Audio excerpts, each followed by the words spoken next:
The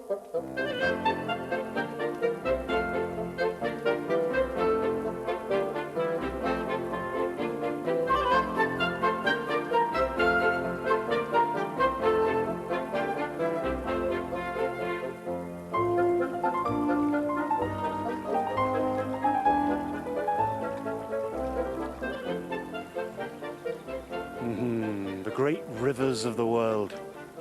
I once rafted down the Dutkosi, spring snowmelt, as it raged and roared out of the high Himalaya, on its way to join the Ganges in the great Indian plain. And there's the Nile. The source of the Nile, you know, is where Burton always said it was, in the high lake that lay beyond the mountains of the moon.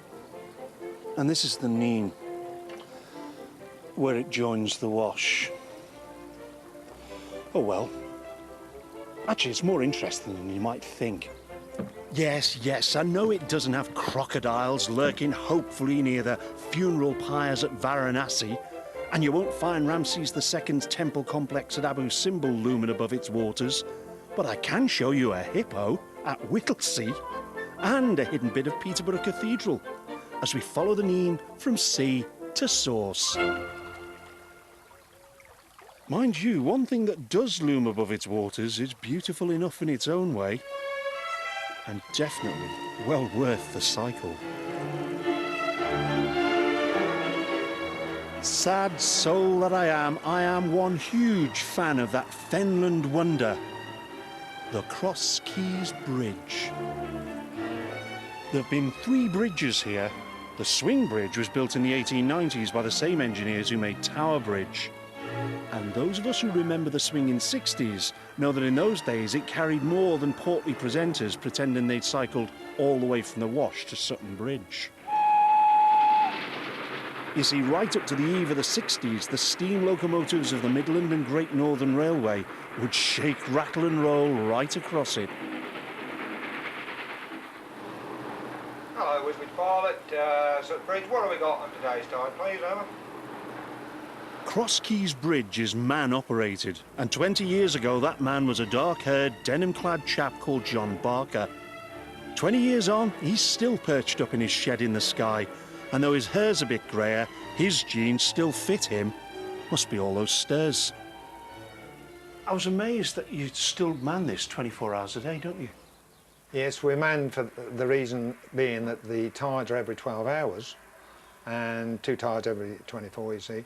And they go around an hour at a time, and as shipping can only use the tide when it's high tide and not at low water because it's insufficient water in the river. Of course. We have to follow the tide. We would have to follow the tides round. It must be lovely just sitting up here at 2 or 3 in the morning.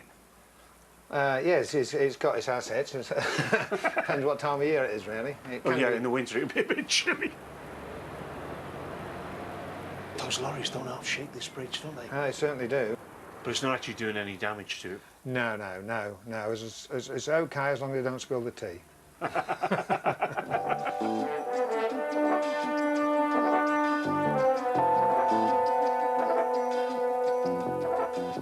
How many ships in the course of a year use this now? Well, cargo vessels between 50 and 55. And then, of course, we get other crafts as well, which is the tugs plying up and down between the 2 ports. Fishing vessels, not many of those now. And, of course, quite a number of yachts. So it's not really a lot at the end of the day, is it?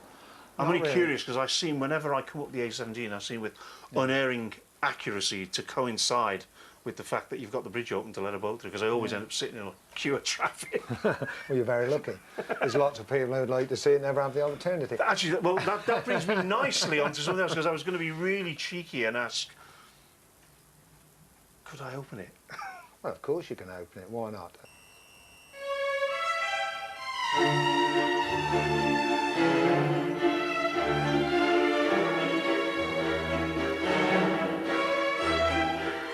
Push that. Push that one. Bring this one back. Just a kid, really.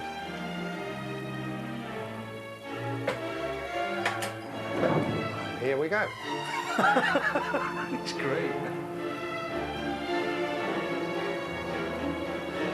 I swing it. Can I go out and look? Yeah, of course you can.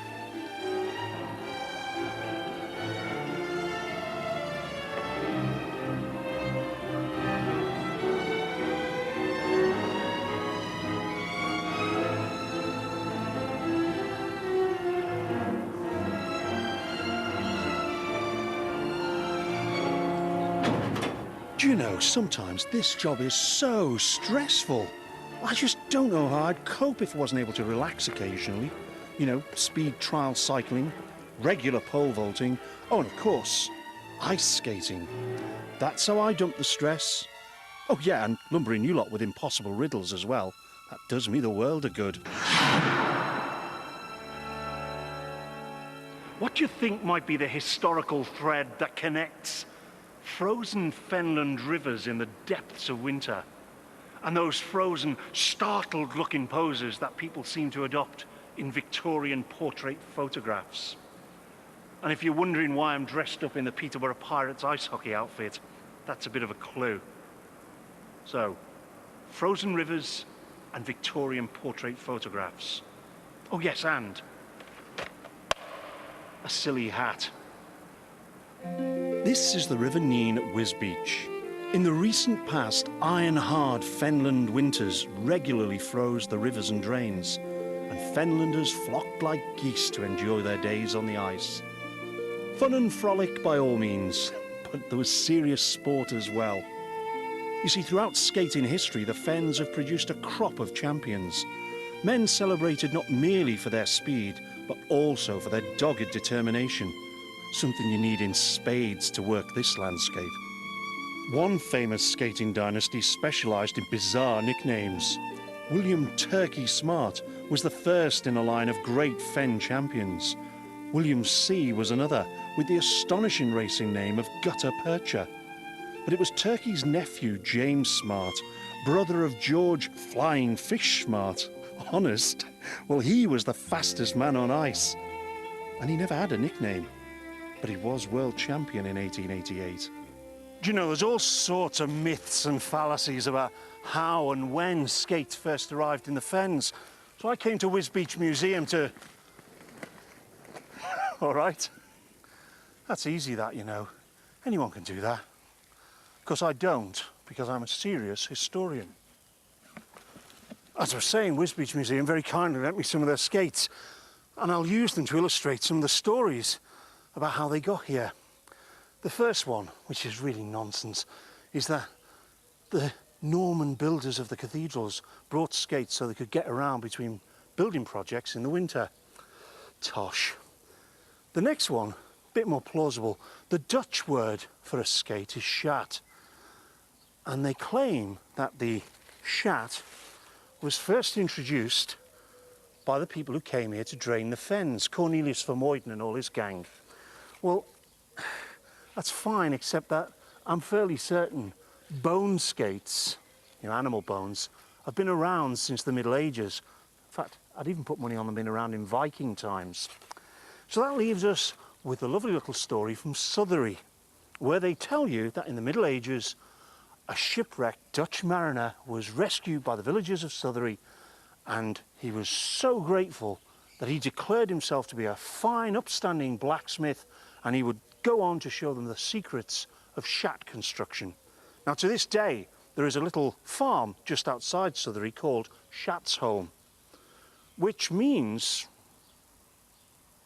the place of the skate maker. Well, you pays your money and you takes your choice. I think it's probably true. I also believe that Hitler's deputy, Martin Bormann, is alive and well and running the chip shop in Guyherne. But you might want to make your own minds up.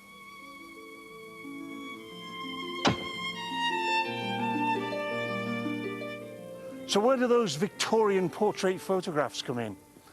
Well, they come right in here on Wisbeach High Street, because 8 and 9 the High Street, back in Victorian times, was actually the studios of a leading portrait photographer, John Kennerall. And behind this very sad-looking shop frontage, you can still see the very imposing, grandiose Victorian frontage that was once there. And in its heyday, people like Billy Gutterpercher and Turkey Smart would all come here with their kit to have their portraits taken. You know the way these days kids have photographs of their sporting heroes or pop stars stuck on their bedroom walls? Well, back then, it wasn't really that much different. People wanted souvenir photographs of their local heroes, the Fenland skaters. And so these guys would go up to the studio and pose in front of a beautifully painted backdrop for cabinet photographs. So, why cabinet photos? Well, these photos would take pride of place in the china cabinet. The cabinet where people kept and displayed their souvenirs and mementos. All those great and little moments that define our lives. Ready when you are, sir.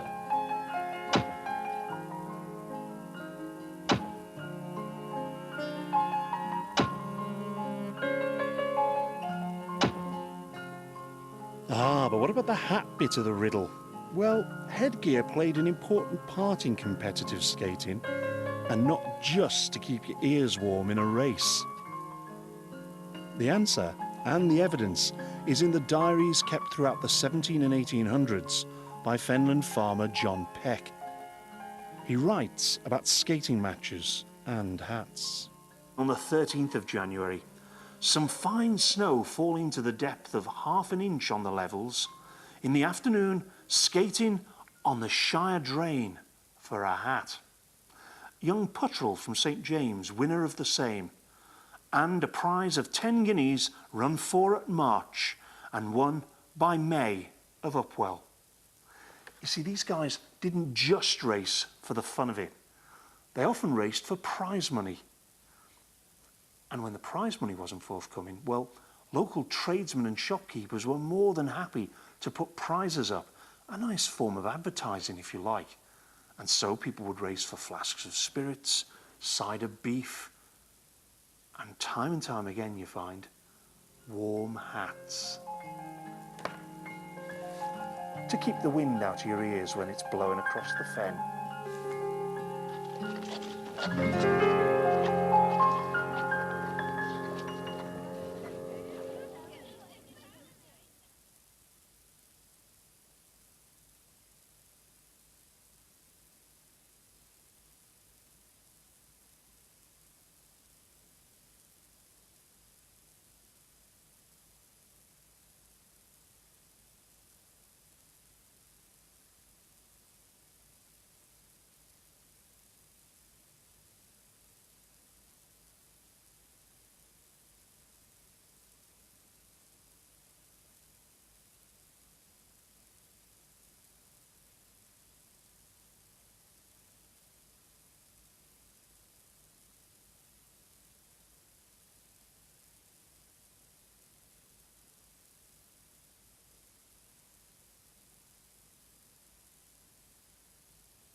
What do you think might be the connection between a boozy, belted earl who loved to get drunk as a lord?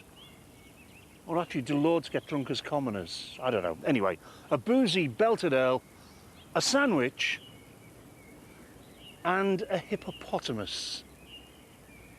That'll get you going.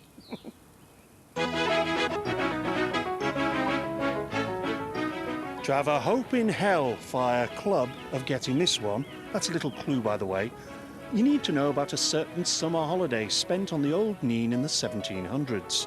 For 3 weeks, a peer of the realm, his mistress and his peers cruised and boozed their way to Peterborough. Aristocrats, eh? The sluice is there, go. There we are, yeah. So, we can go Sorry, on. Aisha. Yeah. Go to there. In our dramatic reconstruction, we have 3 men in a boat. Love that book. Anyway, we have internationally renowned expert on the history of navigation in these parts, H.J.K. Jenkins, so I'm well out of my depth. What's called the stand ground cut.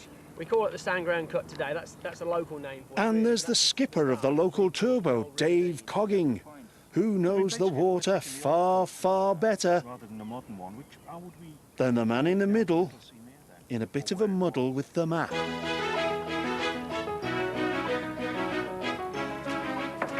So we're off to recreate Lord Orford's great circumnavigation of the Fens. As their haphazard flotilla of floating gin palaces potted about the place, the adventurers all kept diaries, skits on the logs kept by people like Captain Cook and other great explorers of the time. That's how we know so much about their jolly little odyssey. Once again, we bring you a meticulously researched, historically accurate representation of that great river voyage.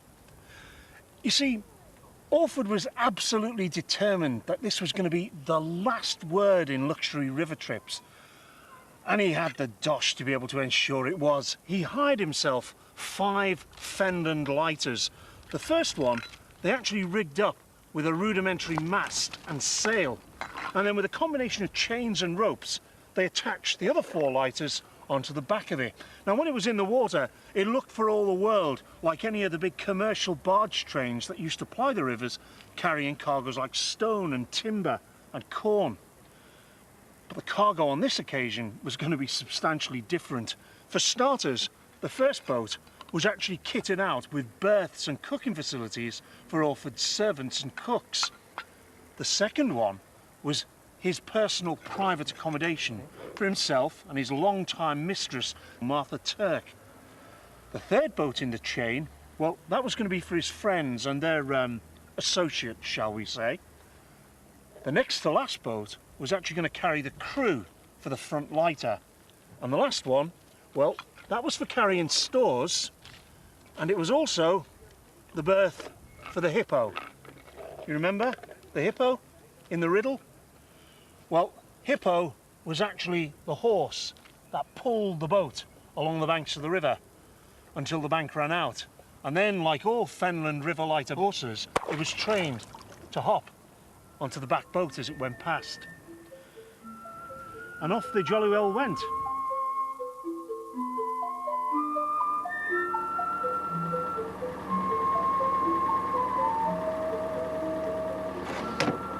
There you go, Dave. It's wet and warm, that's all I'm guaranteeing.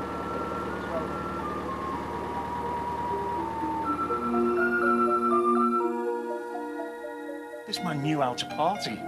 Oh, he could have partied for England. Yeah. Party animal, this man was. He was, in many ways, the typical 18th century rake-hell, the hard-living aristocrat, and a terrible boozer on occasion. Yeah, the quantities they got through were astonishing, weren't Oh, they? well, this was the very epoch of, you know, drunk as a lord. Yeah. He could disappear for weeks at a time into sort of alcoholic cloud cuckoo land. Is that where the expression comes from? Do we first start using it then, drunk as a lord? Well, it's certainly round about that period that it becomes very common currency, drunk as a lord. It certainly fitted Orford, didn't it? Oh, yes, and his chums, you know. And of course, presumably, that's why people turned out in their hundreds to watch it all go by. It was like the circus coming to town, wasn't it? Well, it was even better than that. This was the establishment of play, you see. This was the equivalent of Hello Magazine and all the rest of it, you know. Only you could actually see them in the life.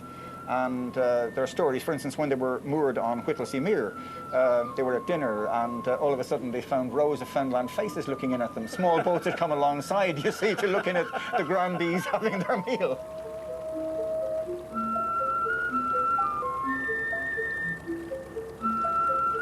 So what about the sandwich bit of the riddle? Well, on his way to Peterborough that summer, Lord Orford had planned to rendezvous with another important personage, a kindred spirit from that band of notoriously naughty nobles who formed their Hell-Fire Club. First Lord of the Admiralty, John Montague, 4th Earl of Sandwich. And they met at Port Sandwich on the Fenland Lake of Whittlesea Mere.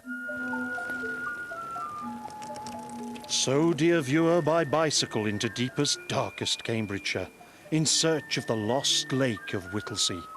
Long ago, swarming with sailing boats in summer and teeming with skaters in winter, but a place today where few have trod, save the intrepid traveller in search of tales to tell. Where's it gone? Of course, the more observant of you will have noticed that there isn't a Whittlesea Mere anymore. So why is that? This is Alan, who knows all about it. Say that. Well, yes, it's gone. You know more about it than I do, put it that way. There were several of these meres around. They're post-glacial lakes, and gradually over the centuries they dried up. So when the glaciers went back, they just left the water? They left this water, and you can see driving out across the bed of the mere now. It's a chalky marl, it's not peat. But yes, it dried up progressively over the centuries, and by the beginning of the 19th century, it did actually completely dry out in very dry years, causing great consternation locally. Smell of dead fish and rotting vegetation and so forth. So the days of the big regattas and Lord Sandwich coming up and swanning around with his mates, they'd all but disappeared. They had, yes. It was quite difficult to get a boat across the mere by that time. Because that's what, 1851 is the Great Exhibition, isn't it? Yes, and I think the mere was drained 1852, so... Yeah. Yeah. This was a big Victorian shindig, really, to show off to the rest of the world how wonderful British production was. Things like pumps and iron girders and what have you, and the Crystal Palace. Yeah. But some of it finished up here, didn't it? Yeah, well, so they say. The famous post. The famous post, yes. The post here on the right, some say was one of the support pillars of the exhibition Palace, building. Yeah.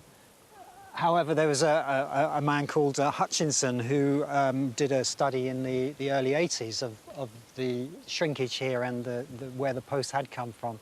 And his view was that it hadn't actually come from there, and it was found at a farm nearby and brought here. So not quite so romantic. I wish to know that. It was put in 1852 by William Wells, who was the local squire here, who could see that with the draining of the mere and the draining of the fields round, that something might happen to the peat. And so they piled down into the clay which underlies the peat and set the post on top with its top level with the ground surface. The top of that post was level with the ground? It was level with the ground, yeah. So we're looking at what? 10, 11 feet of shrinkage? About 13 feet now, I think, yeah. I mean, that's the height of a double-decker bus, isn't it? Yeah, there's nowhere in feet. Yeah, there's nowhere in the world you can see soil erosion on this scale, which has been marked so accurately. It's quite scary in one way, isn't it? It is really. When you think how much soil has been lost, OK, lots of crops have been produced in the interim, but now, of course, there's very little peat left in some places on the fens. Well, they're down to the clay in a lot of places, aren't they? Yep. While the mere and the fen and the peat and Port Sandwich have all disappeared, John Montague left us a more substantial and sustaining legacy.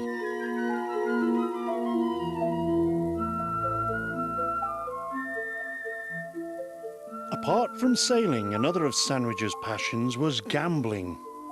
But even gamesters have to eat. So, to avoid having to leave the table in the middle of an important game, he asked for some meat to be slapped between 2 pieces of bread and brought to the table. He'd invented the world's first sandwich. And given that he enjoyed several bottles of Bordeaux whilst he was at play, he went on to invent Paul's tubing. It's a joke. Ask a nurse.